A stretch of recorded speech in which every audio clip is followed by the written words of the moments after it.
Tudo bem, queridos? Seguindo a nossa correção de exercícios, né? Então, mais uma gravaçãozinha para vocês. Agora nós estamos na frente 3, tá? Então, na frente 3, a gente está no caderno 7, vou marcar aqui no meu papelzinho, módulos 29 e 30, referente à parte de poluição ambiental, né? Aula que teremos ainda daqui a pouco. Estou gravando aqui para a gente um pouquinho antes da aula. Então, ó, aí na página 34, começamos a discutir um pouquinho, né, dos exercícios. Uma questão do Enem, ó. Corredores ecológicos visam mitigar, diminuir os efeitos da fragmentação dos ecossistemas, promovendo a ligação entre diferentes áreas, com o objetivo de proporcionar o deslocamento de animais, a dispersão de sementes e o aumento da cobertura vegetal. São instituídos com base em informações como estudos sobre o deslocamento de espécies, sua área de vida, a área necessária para o suprimento de suas necessidades vitais e reprodutivas e a distribuição das suas populações. Nessa estratégia, a recuperação da biodiversidade é efetiva porque, ó, esse processo ele funciona o seguinte, né? Não tem muito a ver com poluição, mas imagina que eu tenho um processo de fragmentação aqui, ó, do ambiente, da floresta. Então, eu tenho vários pedacinhos de floresta e entre elas tem cidades, né, algumas coisas desse tipo e tudo mais. Então, o que é um corredor ecológico? O corredor ecológico ele vai fazer a ligação entre duas áreas. Ó, eu vou ligar essas duas áreas, eu vou ligar essas áreas, eu vou tentar fazer a interconexão entre o maior número de áreas possível. Para quê? Para que as espécies consigam transitar por essas áreas, né? Então, isso vai aumentar o deslocamento, vai aumentar a cobertura vegetal, porque aumenta a reprodução, e por isso propicia o aumento do fluxo genético, né? Quanto maior a diversidade genética, maior a chance de sobrevivência das espécies, tá?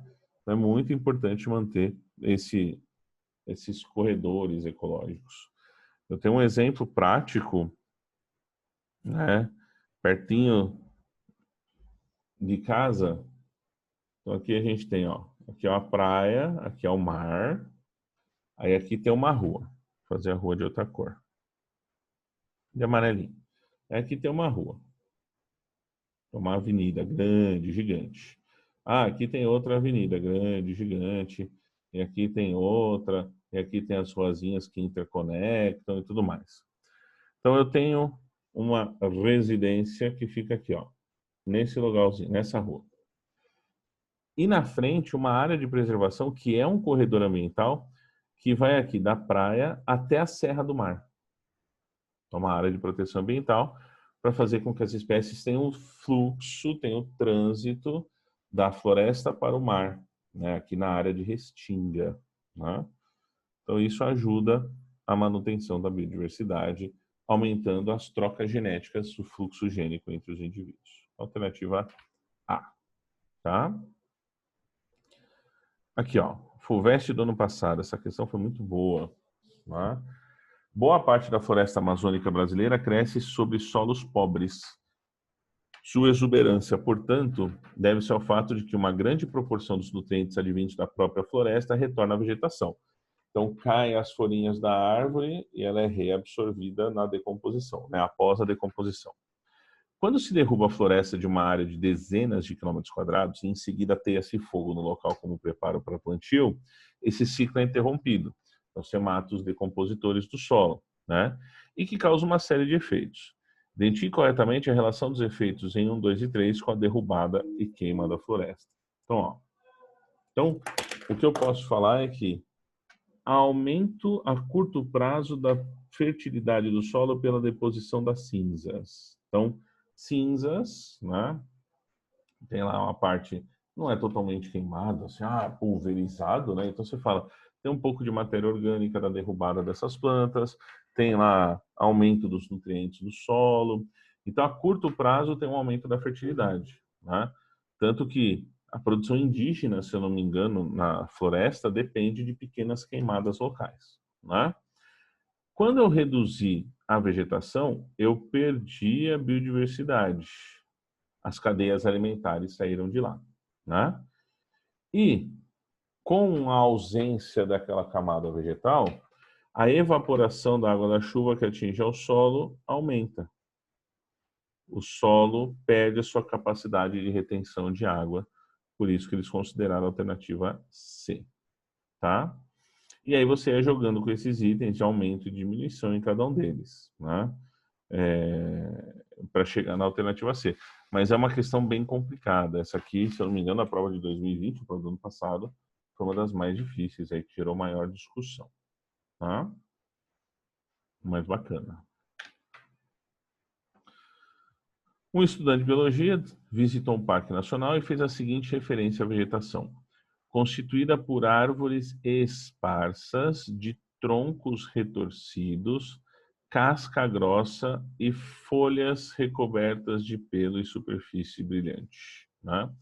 Diante dessa descrição, ele está no cerrado.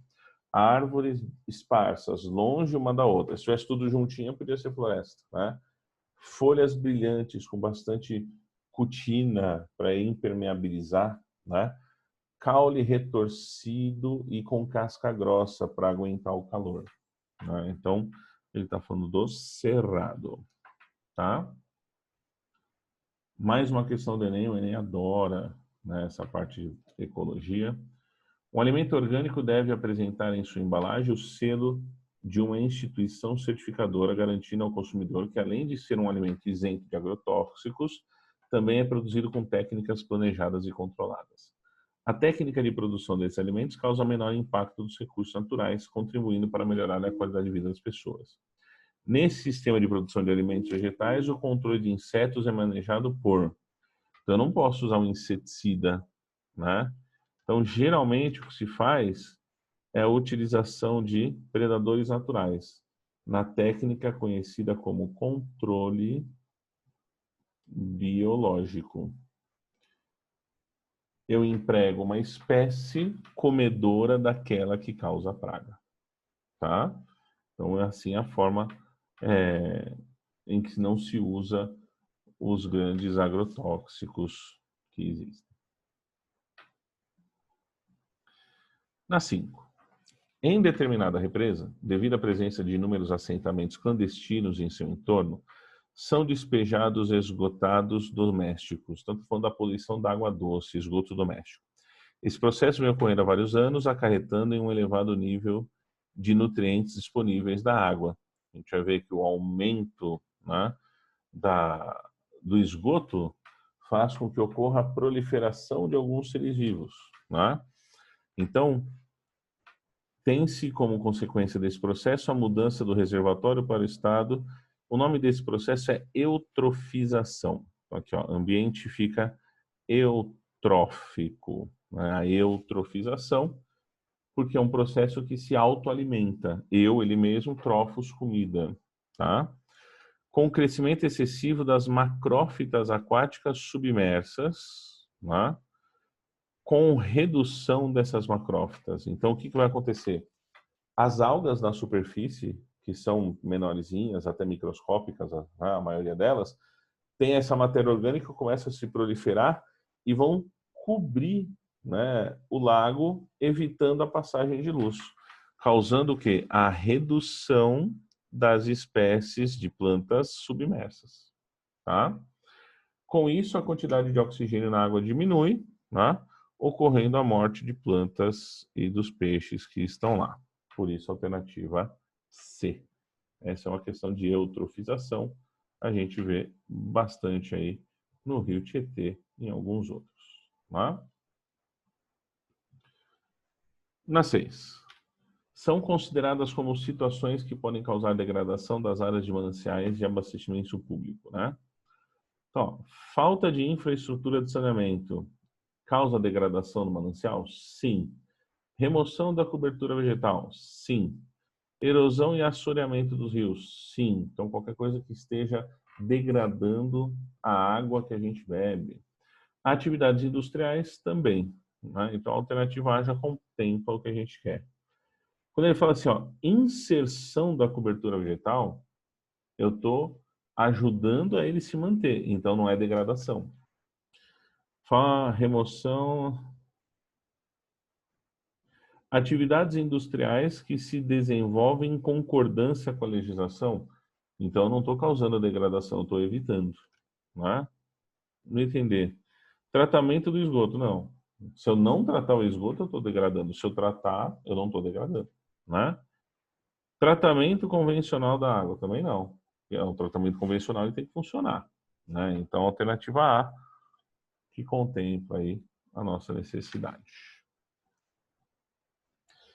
Na 7, ó.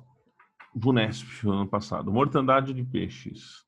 Então, os peixinhos morreram da noite para o dia por falta de oxigênio, tá?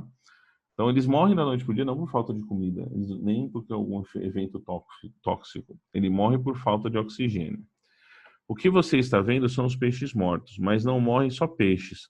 Morre toda uma cadeia abaixo dos peixes, que são outros micro-organismos, pequenos crustáceos, pequenos moluscos, que são alimento dos peixes. Tá? A água de cor estranha e cheiro forte. Então, a gente tem o desenvolvimento de bactérias que liberam gás sulfídrico, né? Fazem processo de fermentação. Então, a reportagem faz referência ao fenômeno da eutrofização. Então, já estabeleceu a eutrofização.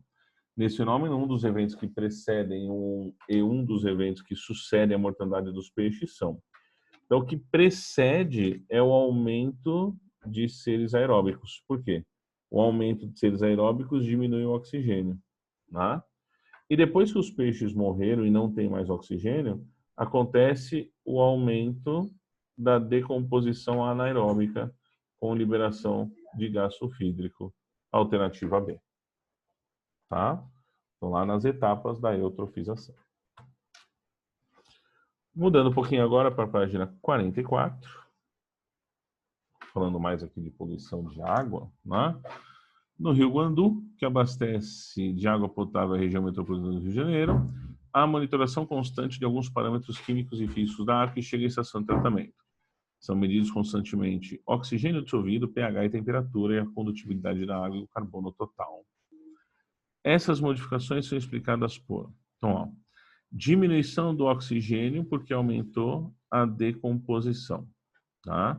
Então a gente vai ver isso com o excesso de matéria orgânica sofrendo decomposição. Não, só aqui a gente já mata a resposta, tá? Diminuição do pH quer dizer que ocorreu a acidificação da água. Então, um poluente ácido foi adicionado. E aumento da condutividade da água, né? Passa mais, ela fica mais condutiva porque ela tem mais metais pesados dissolvidos. Aqui, sem grandes problemas. Tá? Se tivesse, por exemplo, queda na taxa de oxigênio, podia ser por decomposição ou aumento da temperatura de água, tudo mais, mas não é o caso. Tá? A2, ele está falando do DDT. Ó. DDT é um inseticida utilizado, porém, dada a sua atividade com tecidos gordurosos e sua difícil degradação, ele deixou de ser utilizado na maioria dos países. Ele está falando aqui da famosa magnificação trófica, tá? Que é aqueles tecidos, aquelas substâncias que vão se acumulando nos tecidos que a gente viu em aula. Então, ó, vamos ver o que está certo aqui. Ó. Sobre o composto, analise. Existe maior resistência dos carnívoros ao DDT, nos quais ocorre menor acúmulo de substâncias? Não.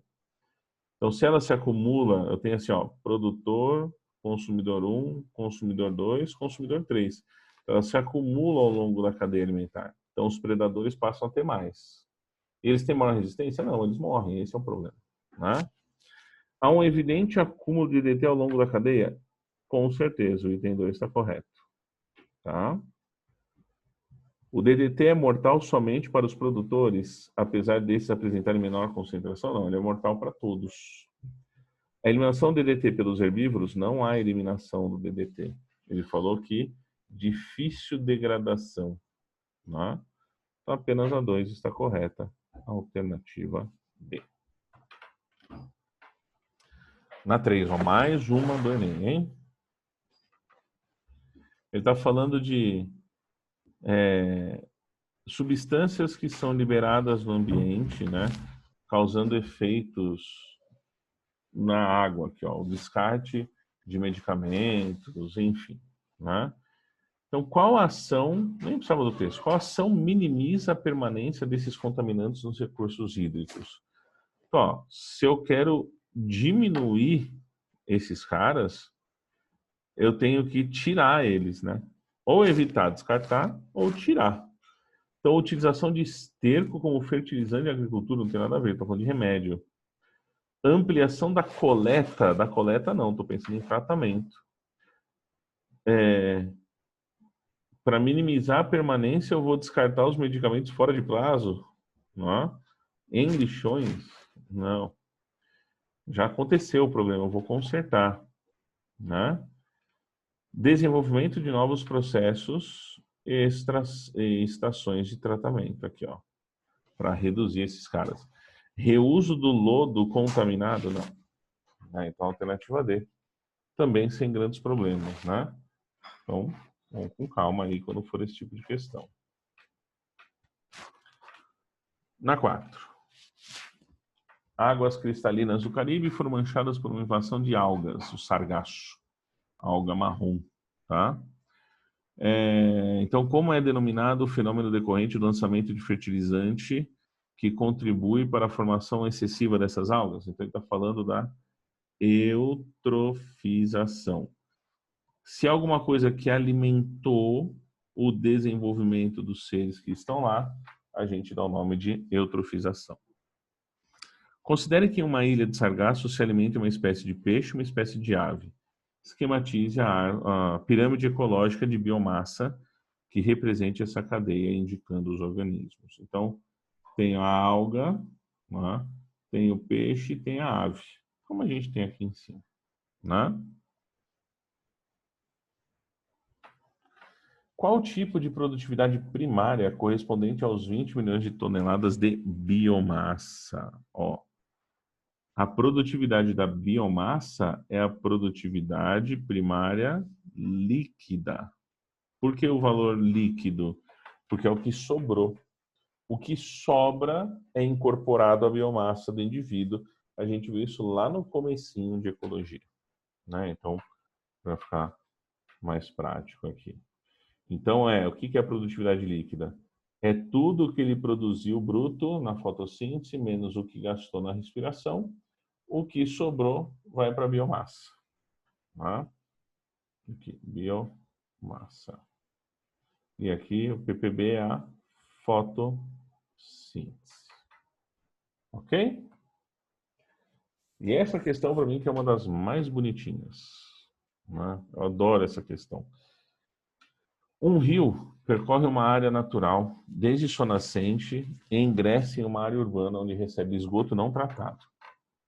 Após transpor a cidade, suas águas voltam a fluir por uma área natural. O gráfico mostra as variações nas concentrações de duas substâncias 1 e 2 dissolvidas na água. Para que entre na área urbana, aumenta o esgoto, aumenta a matéria orgânica. E como indicativo, diminui o oxigênio. Tá? Então, a substância 1 é o oxigênio, a substância 2, né, é a matéria orgânica que sofre decomposição. Então, aqui está representado pelo CO2. São as substâncias dissolvidas na água. Tá? E aí, depois, ela tende a se dissolver no ambiente, né, a se diluir um pouquinho, voltando para a área natural. Mas reparem que não se chega aos valores originais. Por isso, o processo de eutrofização é muito danoso ao ambiente de água doce. Tá? Então, queridos, ficamos aqui com os exercícios de poluição do caderno 7. Muito obrigado, beijo para vocês e até mais.